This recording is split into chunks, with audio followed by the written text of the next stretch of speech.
Hi, everybody. Welcome to the Jess and Scott and You show at 11:15 a.m. Pacific time and 7:15 p.m. UK time. Now, our UK day, because it rhymes, show has changed. It is our show about when training becomes second nature. And the theme from this show is somewhat, you'll have to see if you can guess it by our images, by the way everybody happens to be dressed, maybe what you see fly across the screen here or there. You never know what you're going to find at the Jess and Scott and You show. And we have quite the panel with us today. I am so excited that they're going to get to introduce themselves in just 1 minute. Before we get started, I did want to open our show with the idea of thinking. And this is a book that I read every once in a while, The Power of Now. And The Power of Now, in it, on page 18, it starts talking about rising above thought. And there are some questions that I thought were going to be a great lead-in to our open. And those would include, isn't thinking essential in order to survive in this world? Why should we be addicted to thinking? And I don't want to lose my ability to analyze and discriminate. I wouldn't mind learning to think more clearly in a more focused way. And I want the gift of thought. All right, Scott, play that open.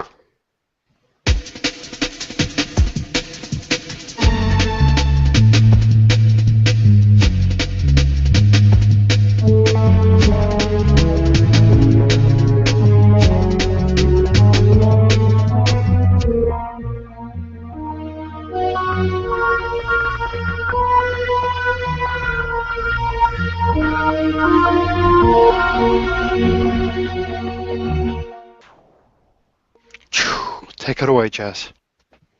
Awesome. So there you go. I really like that, Scott. Thank you for doing that. That was very cool and fun. And we have to thank Reformation Designs for all of the images that they did for us. I'm very pleased with all of that. Now, you will notice out of all the people that were listed, there are 2 people that are not with us. Peter will be joining us in a video insert, and Sheila is at a conference, and she will join us when she is able and her internet connection allows. All right, so without further ado, let's take a quick minute. Scott, say hello, and then we're going to introduce our panel today. Greetings. Well, I just want to talk really quickly because I want to get on to the panel because this is going to be such a spectacular show. So that's what I'm going to say. Welcome to the Jess plus Scott plus You show and to the UK Day. And guess the theme. Guess the theme. That's right. We'll do it at the end. All right. So without further ado, hey, Vivek, say hello and introduce yourself. Hello. My name is Vivek. I believe in living a simple life, and I believe in thinking differently. I aim to integrate things, technology, and make it simple. And that's what I do. And it's second nature. Yes. All right, very good. Okay, Andy, how about you? Hi, welcome. My name's Andy Brine. And I run a business called Become Authentic on Video.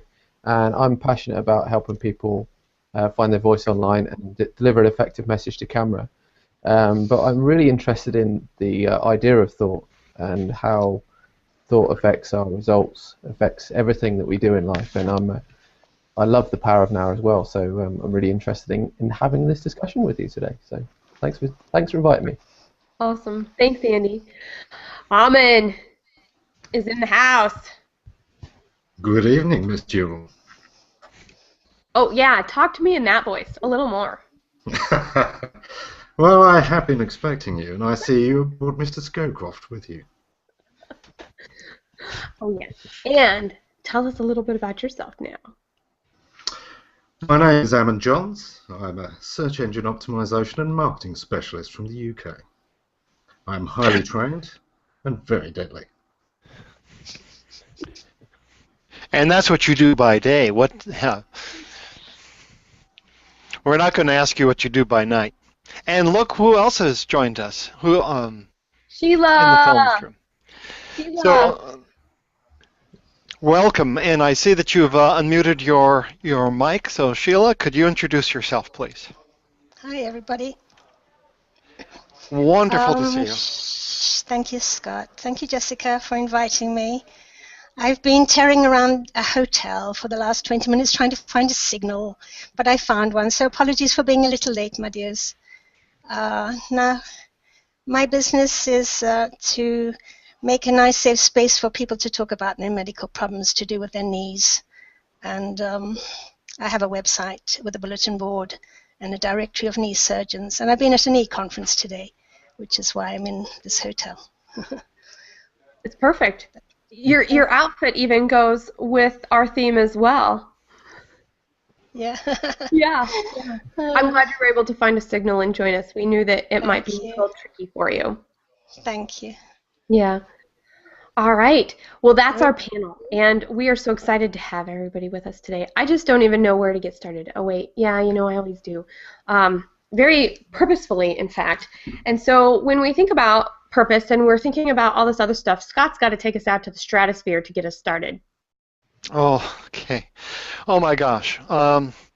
Well, you know, the three questions are, you know the reason behind your business, practice your skills, even mastery, and that is such a huge thing. And then stay true to yourself, even if it isn't popular or easy. And I was thinking about this, and I was wondering, what's the difference between what we're doing and someone who's a musician? Because they practice. Even the finest musician will sit down and they'll practice every day. And what they do is that they don't practice the stuff. They don't play the piano or the violin or whatnot. They take those areas that they are least competent in or that they're most difficult, and that's what they work on. So even after mastery, they continue to do it. And they also know themselves, don't they? Because, if you're playing a musical instrument, you become one with your art. And then, stay true to yourself. Once the novelty wears off, you're playing music because you need to, because you have to. That's what a true professional does. And I have to believe that especially entrepreneurs and small business people, they've chosen this course because they have more than just the dollar or the pound incentive. They've got a drive within themselves that needs to be expressed on the outside. And that's what we're all about here in the film strip today. And that's what I think a lot of the people in our audience are doing, is that they are driven by a number of things, but they have this just big thing, this one thing that they're going after. And our job is to kind of dissect that to try and figure out how it works and then go from there. So that's my stratosphere, Jess. Cool. Okay, does anybody else want to jump right into that? It was very profound. I suppose I could say it's an interesting concept because thinking about unconscious learning and how we learn different things and take on new skills. I think doubt plays a big part in our minds. When we have doubt, not only does that stop us from learning a new skill, but I believe it hinders our mind from even embodying the learning process. Well, now I'm trying to think deeply here, but yeah, it's very interesting how it works. And I think doubt plays a big part in preventing people from moving forward and having unconscious learning. So. And Andy, you speak actually from a position of authority on this because you've really spent years studying, how the mind works and the relationship between the conscious and subconscious and the interplay between those and its variations, haven't you? Yeah, I studied hypnosis and hypnotherapy for quite some time, and I'm really interested in how the mind works and how we can achieve results by just understanding our thought processes and like Jess said at the beginning, approaching things with purpose, because it's all about purpose-driven action that can help us to get to where we want to go. Outstanding. Well, I happen to also know that Sheila is, very passionate about what she does, and I'm going to put you on the spot a little bit because I know that you're at a conference on knees, and that this has been something that you've actually, in my opinion, you've been working your entire life towards this moment where you're now able to publicly manifest many of the things that you have been, probably doing, you know, in a normal day-to-day way. So you've got a website, and then you have to have some other things that are going. So what role do you think that passion plays in developing not only your craft, but how you're presenting yourself to the world, Sheila? Can I put you on the spot with a question like that? I'm sure there are two kinds of people, Scott. There are people who are very practical and they calculate the return on their investment and they make sensible decisions. But I'm driven by passion for what I do. There's no reason at the moment for me to do it because I'm fundamentally retired, but I still carry on and I still get a buzz and I still enjoy traveling for 4 hours to come to a conference. So I just couldn't get home tonight in time for your hangout, so I decided to stay on for a bit. Well, afterwards you're going to have to go to the casino and do some betting for us in honor of our theme, won't you? I don't think there's any casinos in Egham. So when we think about that, whether it's passion-driven or if we're facing a fear or if we are trying to learn something new, what are some of the reasons that you guys think when people go into business, they're the right reasons to go into business? They have the right starting place to work from, to learn and grow and continue to be excited as they go along. That's a very difficult one. It's always such a balance. I know a lot of people who are very passionate about what they do for a living, but they're limited by that passion because they're passionate for something that isn't very profitable. There's a lot of people who choose a career that's not a major one. And let's face it, that's fine as a choice, but it's okay. What we're talking about these days is lifestyle choices and lifestyle businesses. And there's a lot of people who are moving into that and stepping away from the rat race completely, having a job that's all about passion, but the success is measured in a different way. And I think that's something we need to account for these days. Some people don't ever need to go back to Scott's musician analogy, they never need to be in a great pop group. They never need to be a superstar. They're quite happy to work day in, day out in an orchestra. That's a great point. And and sometimes with musicians, it's not a solo instrument; it's an ensemble instrument. I suppose you could play a bass solo. So, and in real life, we can't all be solopreneurs because maybe coming together and disappearing task forces, because sometimes you just need to have that orchestra that's out there. That's a super point. And in addition to that, you can be fulfilled in that group effort. But I'll tell you one thing, and I want your opinion on this. Can you really do that and get away with it if there isn't a little bit of juice that's behind that is kind of propelling you along? Maybe the difference between a job and a career. Can we all have passion with what we do for a vocation? For a vocation, yeah. I think it's the passion, isn't it, that defines it as a vocation rather than just a job. Yeah, and what about the people that just, it's so funny. I was having this conversation with Ryan the other day. We really care about the nuances between a job or a career. And if we just have a job, we're missing out. But if we have this career, we're on this path. And you know what? Some people that have a career really just want a job because they want to earn money to go climb mountains, or they want to earn money to take vacations, or they want to earn money so that they can give it all away to charity, whatever they're trying to do. So I find it interesting, this nuance of job versus career, because something, Ammon, that you said about we're measuring success differently, and I think that means we have to redefine a few things, including what is a job, what is a career, how am I earning money, because it is about what are we giving and how we are giving back, and it might be a job of passion that doesn't have a lot to, that doesn't necessarily have a lot of upside to it. But if we're making a difference and we're creating a movement, or we're joining a movement to move our communities forward, I think all of those things are really important to consider when we think about why we're in business and what we're trying to do there. Yeah, I completely agree. I think it's interesting.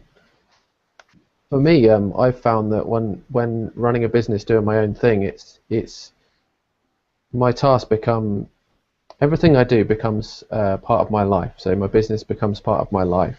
I think about what work that I do and how that I can impact on other people in a positive way. So I think it covers many different areas when you go into business. You don't go into business just to deliver a product and a service. You also go into business to think about how you can serve others, not in just a business sense, but I think it's in regards to paying it forward as well and giving back, because I think it provides us many opportunities in that respect. I reckon I'm post-career. I had a career. I've had businesses. Some did well, some didn't, but I had a career, and I'm post-career now. Even if I wanted to continue, I'm not permitted to by the General Medical Council. But there's also the issue of craft. I think that's where the musician thing comes in, is that if you enjoy your craft, it doesn't really matter. There's many knee surgeons I'm working with who are post-career, but they continue to lecture, they continue to train juniors, and they're fascinated by minutiae of what they do and what they teach. And I feel much like that I feel I'm only at the beginning of my craft, and it's not music, but it's important to me.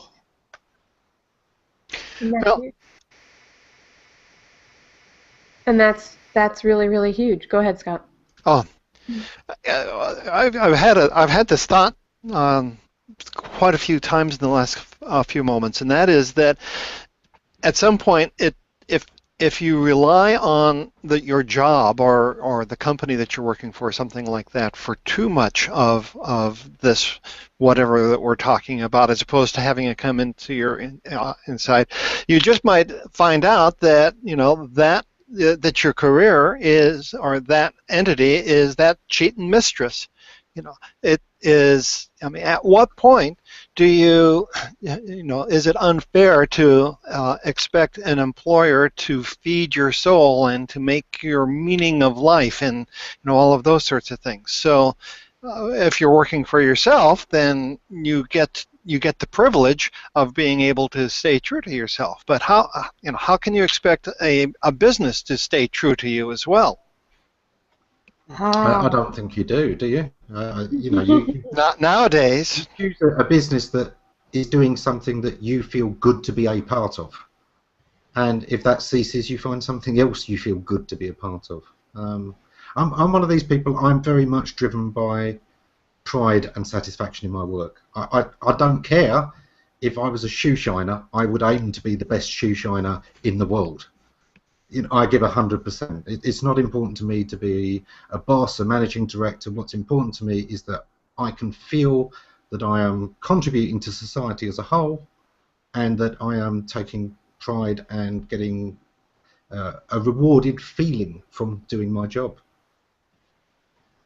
And I think that's important. I think that's important as small businesses, because especially if you think about it as a solopreneur or an entrepreneur or a business owner where there's just one of you, whatever name resonates with that group of people, why not think a little bit bigger, and why not create a team? Because there are people that want to be part of something bigger than themselves, that want to add value, and it's very much in the culture, it's very much in the approach, and the reaction to, can I work for another company and really depend on them? And I think the answer is, yeah, you still can. It's just a lot harder to find them. They're more like the needle in the haystack because of the changing time.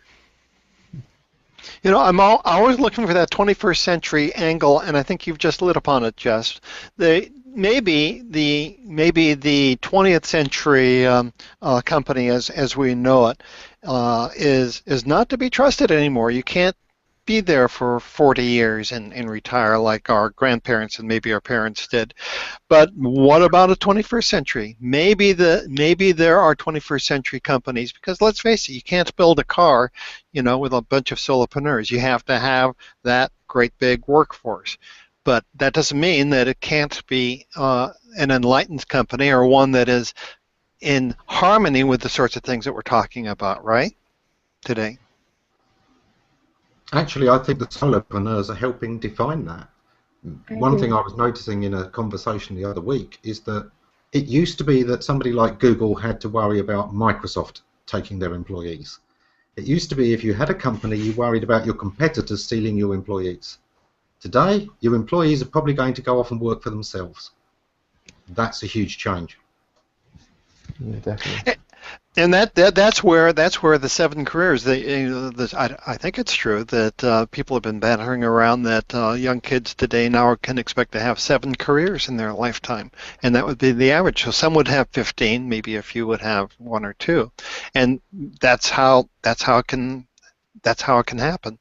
Okay, so before we continue, Sheila says, "Nice James Bond, Ammon."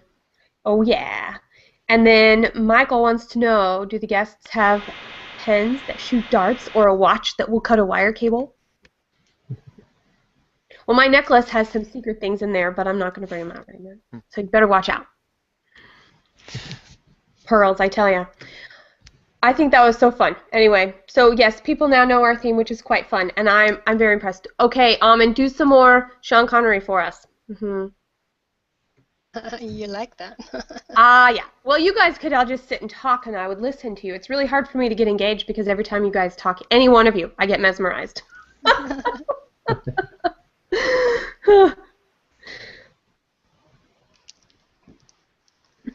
Okay. Oh, here we go. Look at what Kevin says. This is pretty neat. My first job was as a shoe shine boy in the 1st grade at a health club. I can still shine a shoe quite well. I recall getting great satisfaction, and it lasted until I was in the 9th grade. Different health clubs, different state. Interesting. I think that's pretty cool. And those are some skills. What do we learn? I mean, here's the other thing. Things like that, not only do jobs like that bring satisfaction, they help other people learn what it means to, well, have their really, when you walk around with scuffed shoes or shine shoes, you feel different too. So I think there's a lot behind whether we know the reason we're in business or not. Well, we've got to know it to be successful in whatever our version of success is.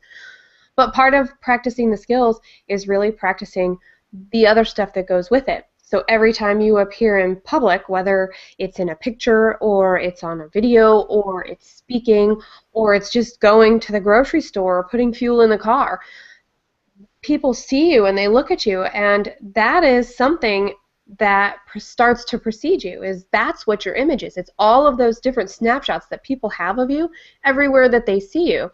And those are some of the things that when we're thinking about what are we doing and is this second nature, is what people see in us and of us. Does it match what's in our hearts? Does it match what we're trying to do? Does it match?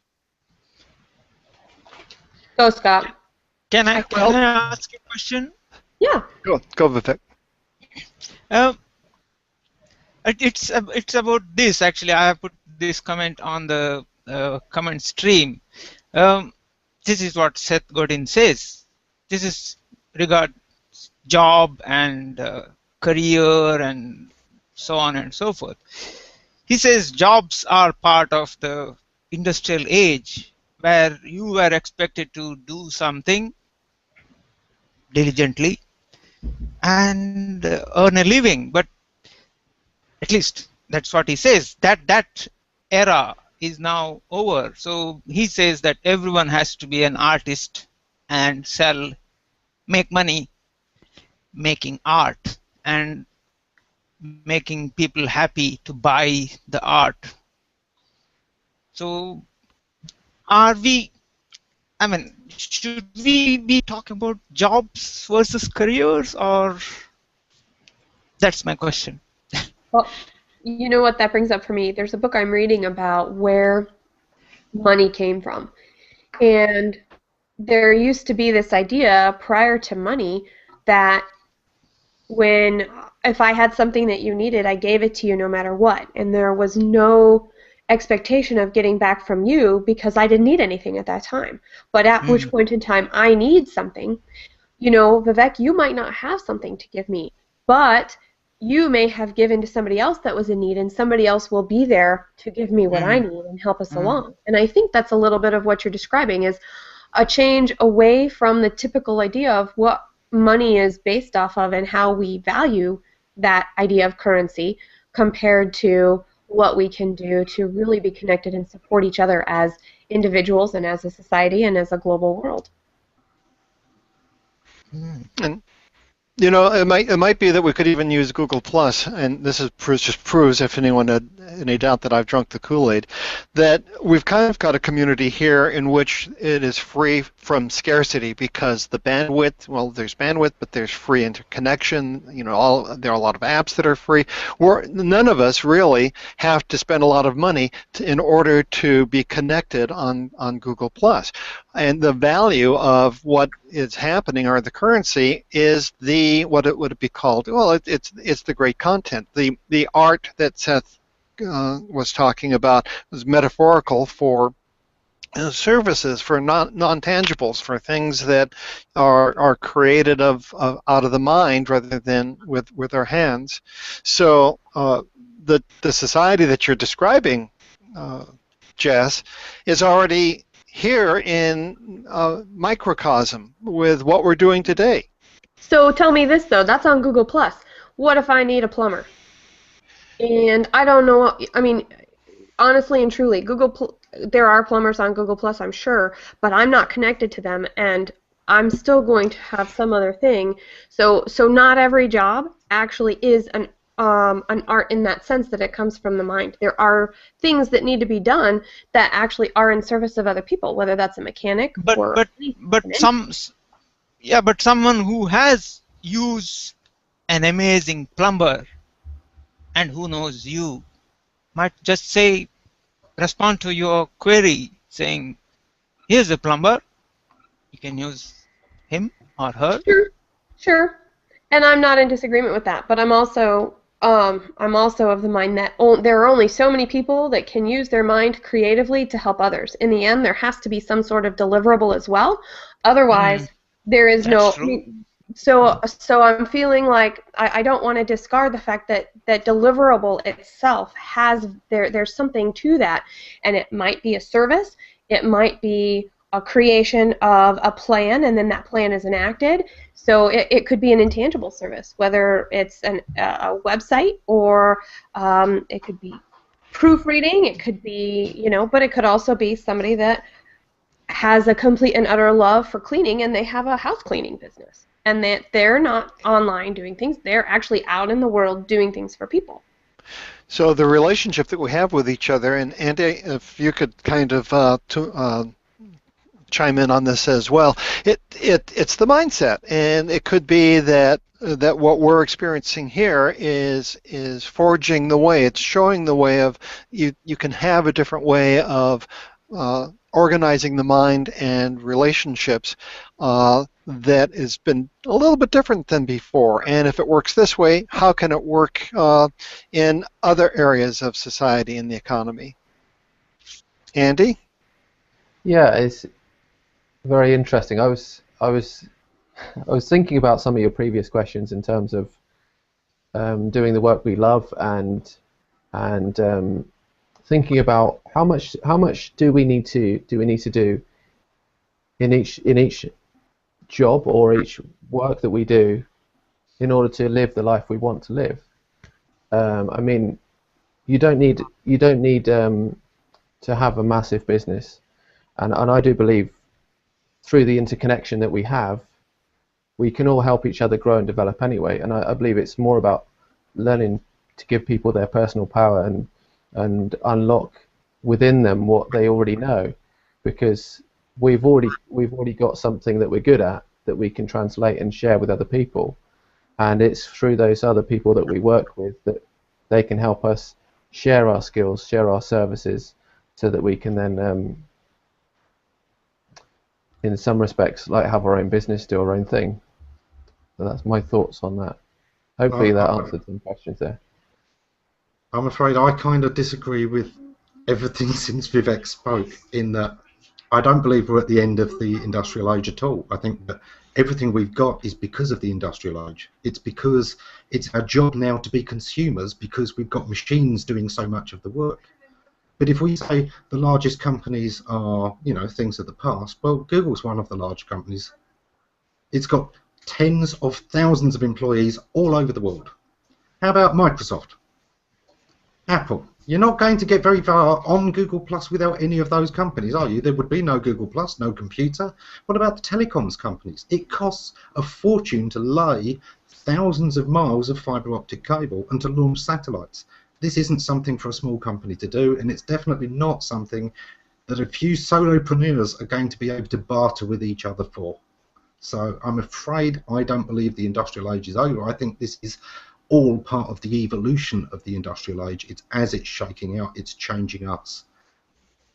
Yeah, I completely agree with you in that respect. But for those people that are working with those tools and within those businesses, then we can each use those tools in order to develop our own business and our own skill sets, so we can provide services and value to one another.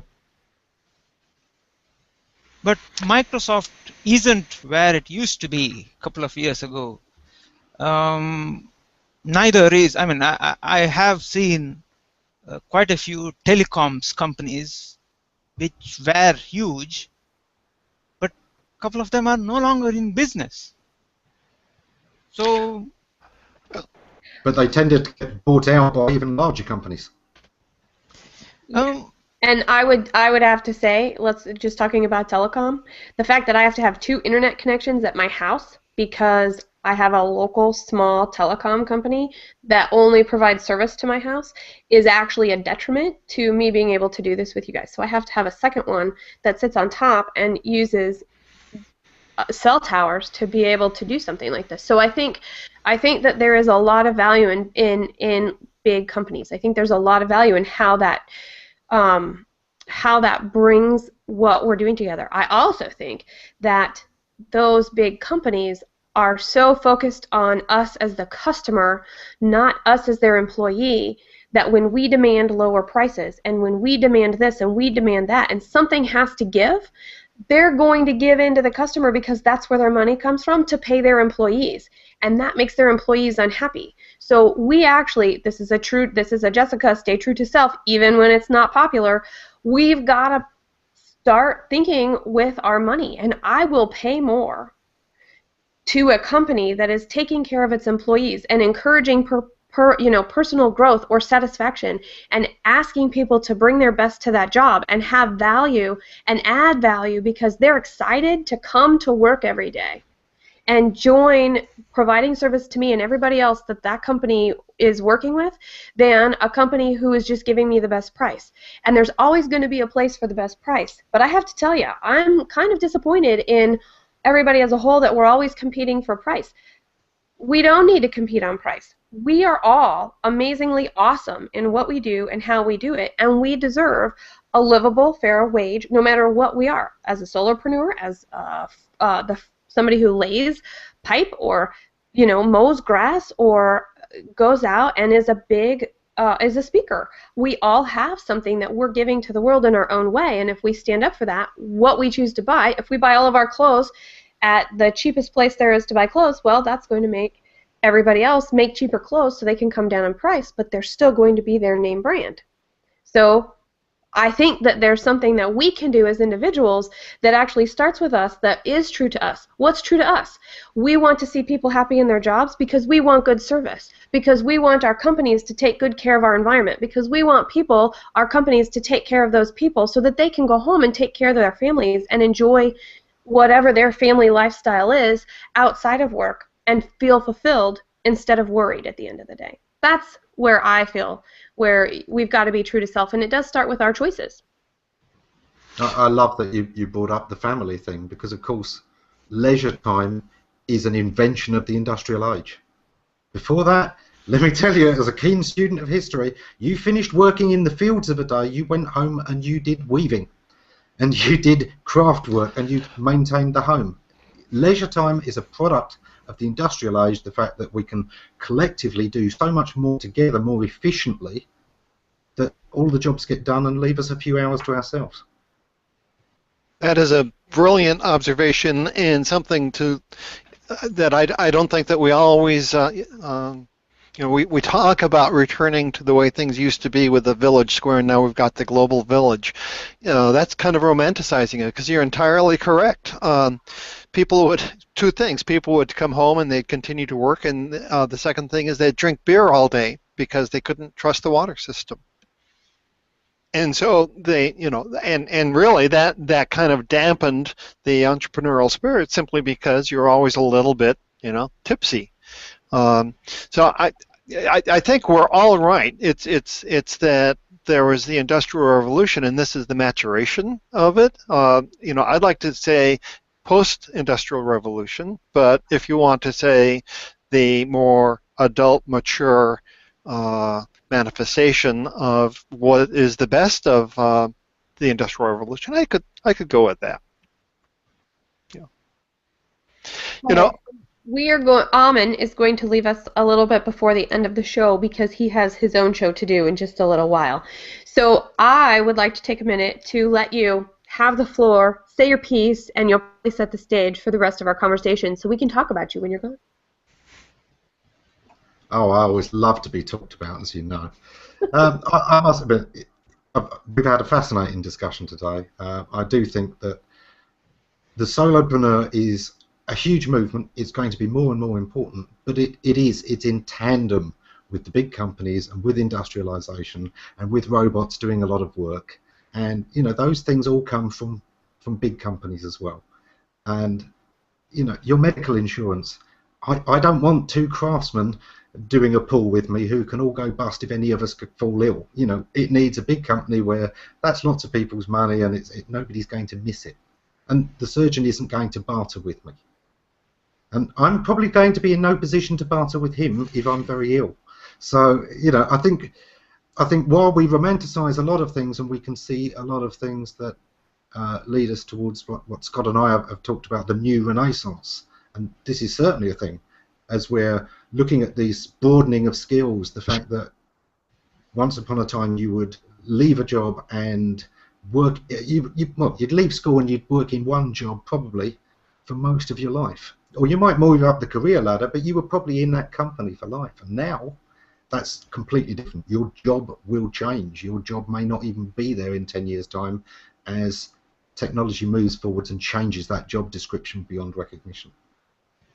We're all Renaissance people, but we've got to understand that it works in tandem with big industry. Well said. Wow. Well,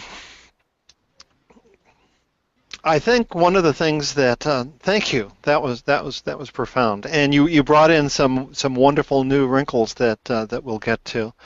I'm going to move things along just a little bit, because there is one member of the film strip who is missing.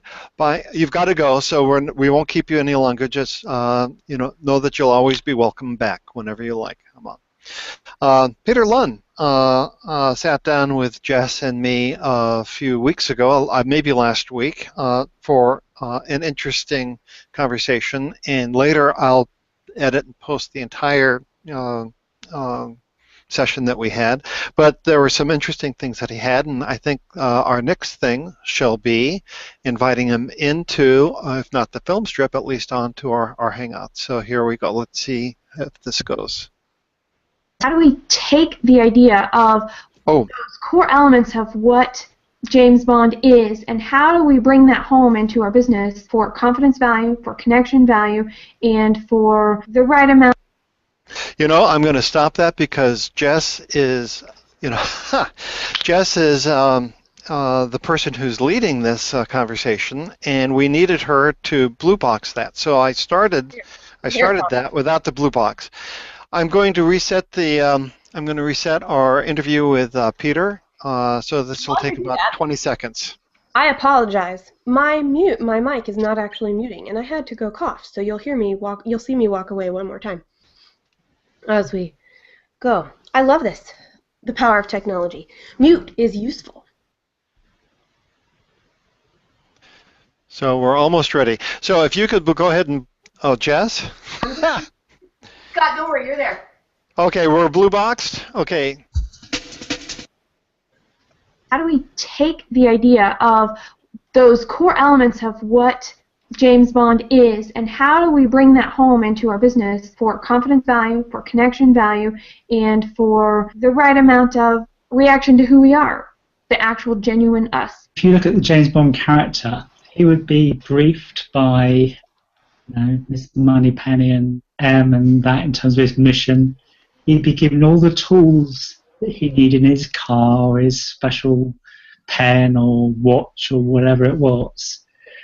But for all those tools and for all that briefing, he still had to go out and do the job. So I think he needed to know, and it flips it a bit in terms of talking about marketing, but he needed to know the enemy, he needed to know his target.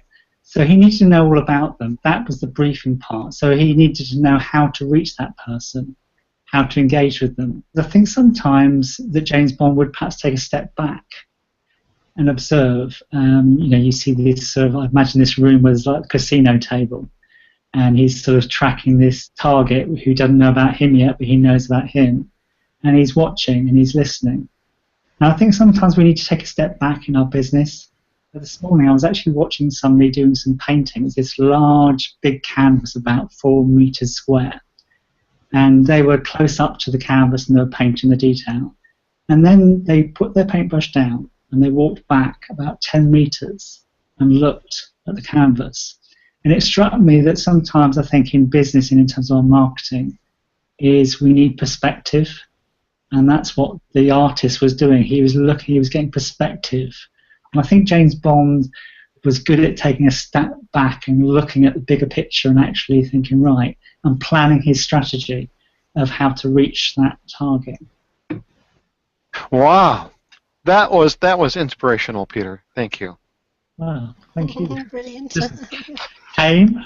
I was Really? worried about that. Yeah, really. Yeah, we worried. let everyone know that this was not rehearsed and that we really did put Peter on the spot for that. And I thought you just came up with a brilliant parallel analogies there. That's great. Yeah, I think that's very fabulous. Thanks for joining us very much. I appreciate it, Peter. Thank you. Okay. And thanks for Peter for sitting down with us a week or so ago for talking about James Bond 007 and some parallels between that and business. And there are probably a lot more as well. Yeah. I want to hear from Andy, Sheila, and Vivek about that. What are your thoughts? You even have a head start. You get to hear what Peter said first. Which one of us are you pointing to, Jessica? Whichever one wants to go first. I would love to hear from all three of you. I think Vivek must go first. Okay. You go first. Sorry. Ladies first. Well, I love Peter Lon. He's funny, he's competent, he's erudite, he's profound. It was a nice summary. I enjoyed it. And I just noticed, Scott, that I never got around to putting out my lower third, but I've been too busy. So sorry about that. We're just great. We're so grateful that you're here, and Yes. that's your perfect disguise that you've got in honor of the theme. Thank you.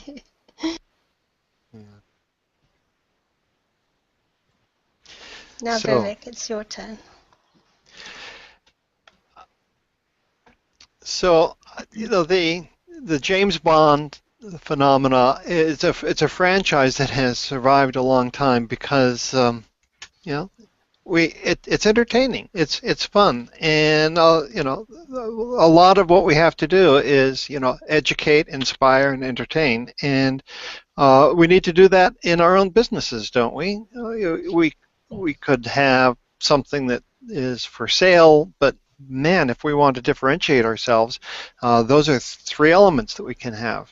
I would say, and that's why, Andy, I thought that this was such a brilliant theme that you and Jess came up with, because you can draw upon art. What is it? Art imitating real life, And with all of the gizmos that are coming by, we talk about Star Trek, but I wonder how many of the James Bond technologies that we saw, including disappearing cars and watches that go, eat through, you know, cables and whatnot. All of it's going to come true eventually, isn't it? Yeah, I find this very interesting. Like, I'm still quite young, but looking at technology grow so much is incredible. Like just our smartphone. You can do anything from your smartphone, just like James Bond.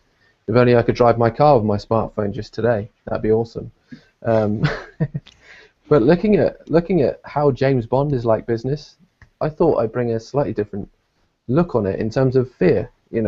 I think as business owners we approach things that we're fearful about, we're worried about, and yet we have to face them in order to get to where we want to go in our business. For example, I had a fear of public speaking, and now I love public speaking. So that quite a few times, but it's breaking through those fears and going after what you want to do in your life, and so that you can achieve the outcomes you want to achieve. But fears plays a big part. But in terms of the gadget side of thing, yeah, your mobile phone, even the fact that I believe with Hangouts and Google Plus, technologies are now allowing us to be much more interconnected with one another, so simply and easily, and we weren't able to do that before. And I know a lot of people have noticed this and said this as well, but it's going to be interesting, I believe, over the next few years how Google Glass is going to affect the way we communicate as well. It's not over in the UK yet, but I see that as human media, and I know many people have talked about that as well. But we can speak to people with eye-to-eye contact all over the world, so it's really bringing us all together. And James Bond technology is where we are in this world at the moment, you could say. So, Sheila, have you noticed that there's been any shift in the medical community, which on the one hand is very technologically astute, and on the other hand has been a really latecomer to things like Google Plus and Glass? Are you sensing any shift in the wind? Well, today at the end of this meeting, where there were 150 physiotherapists, they had a questionnaire that said, to what extent would you welcome online, more online material and online training? And with the exception of 2 people, they all said yes. And that's a big change, because I think the online medium for medicine was very slow to come to the table. And all the surgeons have posh iPads and posh iPhones, and they were using super technology, and so they like their toys and gizmos as well. But I think that medicine's going to move online pretty soon. Wow, that's exciting. And Vivek, you're an engineer. You're the one who actually, of all of us, you know more about what really goes into all of this and whatnot. Are you sensing any change in the wind and the atmosphere? Anything that you're? I see a maturation, as you put it previously. It's the technology as such can be just a concept. You can have a concept, and you can prove it to some people, and the engineers will get excited and go with it. But until it becomes useful for people, and until it becomes useful for a majority of people, it's not seen to be useful. So, and for that to happen, more than one technology has to come together. For example, for the success of iPhone, not just the hardware device, but the user interface, the way it communicated with someone else over the mobile network, cell phone network, all that had to come together. So what I see is, unless you bring things together, it won't be useful. But you've actually taken it one step deeper than that, because what was the very first thing that you said at the beginning of this hangout? What is it that you're all about? Not only useful, but also simplicity, Integrate. right? Yes, yes. Keeping things It has simple. to be simple. It has to be, because only then, the point is the technology has to become invisible to the user. Only then it gets used. If the technology presents itself in the middle as if it's a barrier, then it will be treated as a barrier. So do you think that there might be anyone from Google who is watching this and wondering why maybe Hangouts and all of the other wonderful tools and technologies that they're making available to us might not be having as much robust adoption throughout society as they're hoping to? That's I would say it's because people have not experienced it. Once people experience it, it's the same situation with iPads or iPhones. I mean, when iPhone was brought out, Bill Gates, not Bill Gates, the Steve Ballmer was making fun of the fact that the phone had only one button, and he was making fun of it, and he was really quite. He used quite derogatory terms to explain. I mean, describe the phone, and look what has happened after that.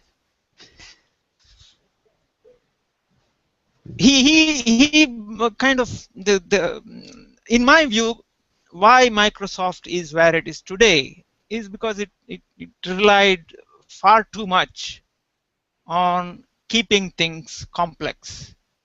They intentionally keep things complex, and no. The way, I mean, in answer to your question, Scott, why Google's technology has not taken off as much as it should have, it's because some of the technology is still evolving. The other one is it's not yet fully integrated. Not yet. Not yet. I think that goes back happening to the way that we think. We tend to think in complex ways. We tend to make things more complicated than they need to be. Yeah. And problem solvers are really awesome, and users are really awesome. And there's a reason that there's a bell curve of early adopters to late adopters. And that's because we come all the way, it has to be, something has to be tested and used by the early adopters, and that feedback gets received and integrated. And then there's that next exponential wave of people that go, yes, this is so cool, and then it more feedback gets integrated, and then there's that peak point where it becomes okay, everybody's going to use this. This is something that, yes, it might take a minute to learn, but once you learn it, there's no going back. That is, I think, a very important thing that we're thinking when we think about things, whether it's the service that we're providing, whether it's the skill that we're mastering. If we do feel all alone out there in the world, because we have these skills that nobody else has, and we're having a hard time figuring out how do we talk about them, how do we help people understand what we are doing. We just keep doing what we're doing, and in the end, we're people too, and it's going to be that agile thinking. It's going to be how we frame the questions, and it's going to be what we are bringing to the table that are really going to allow other people to connect with us so that we can create cool things with cool people, as Nora Whalen would say.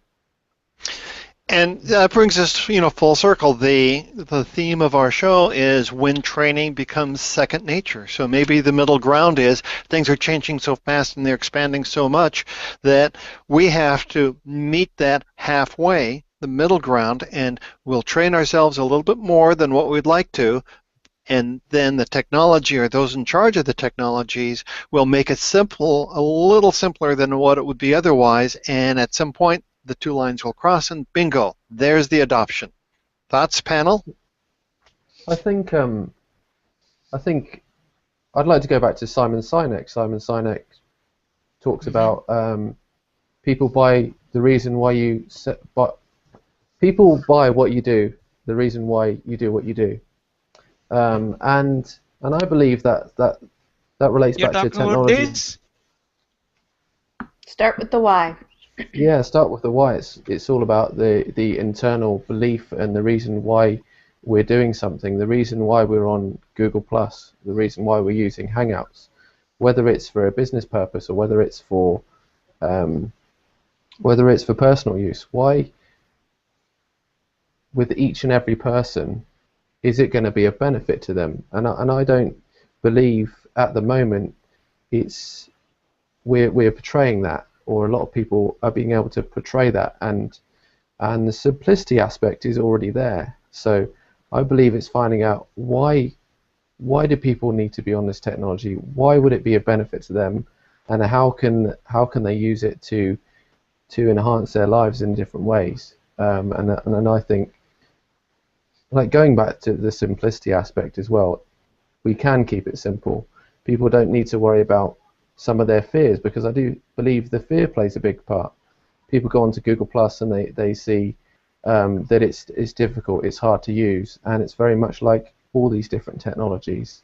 And when we open our mind and start to realize, hey, learning something new can be fun, it can be interesting, and it doesn't need to be a difficult task. We can make it simple for ourselves and even take one step at a time. But I think start from the inside out. Everything works from the inside out, from purpose, why you do what you do, why you'd want to use these technologies, and how you can use them to truly engage with people in a different way. Whatever technology it might be, why would you be using these technologies within your life?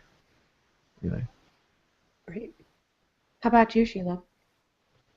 What would you say to that? Well, I think that was a cool summing up, to be honest. Very nice. Yeah. Bravo. I would simply add that, I mean, you have titled the show as "When Training Becomes Second Nature." I'm going to actually say a bit more and say that the moment you stop training yourself, you are on your deathbed. You're dying. Yeah. I'm glad you said that, because I was thinking about my folks' generation and previously, and they'd retire to, kind of a death. And baby boomers are retiring to second careers or to being entrepreneurs or doing other sorts of things. They're not retiring to slowly decay away, and it's a mindset, and it's a lot of other things. So very nice, very nice point, Vivek. Thank you. Jess? Awesome. Okay, so how amazing was this panel, and how amazing were the insights? And I have to admit, every single person here not only shared a little bit about themselves, they gave us insights into why they do what they do and what are some of the values that go with those things that really allow us to integrate training so that we don't have to think about it anymore. And that training could come from a way of life. It could come from a skill that we do. It could come from the way that we choose to think or where we spend our money. Whatever it is for you. And how cool is it that however many billions of people, what is it, 7 billion now? That might be a little too high. Maybe it's only 3 billion people on the planet. Don't mind me. We'll totally blame it on this. Wow. We each have something unique. We are going to be excited about different things, and with other people that are excited about the same things, we are going to create movements, and we are going to create awareness. And we may never meet each other, people that we have the same wonderful passion about stuff, but all of the thoughts that we are collectively creating and the journey that we are going down is going to allow us to stay true. Oh my gosh. I know, right? So here I am. One more time. All right. And I think that we're getting a hint. And so with that, I'm going to totally close down and say that we are, this is the last Jess and Scott show for 2 weeks. We are taking the next 2 weeks off. We will be back the first full week in July, so I believe that's July 7th, at our regular time, 7 p.m. Pacific Standard Time. 7:15. Which is 3:15 a.m. UK time. And I want to say thank you so much. It has been a fabulously awesome show today, and I look forward to seeing you guys all on the stream. And we're going to have to do this again sometime with a different secret theme for people to figure out. All right. Thanks, everybody, for joining us. See you in a couple. Thank you, Film Strip. Thank you, audience. Here we go.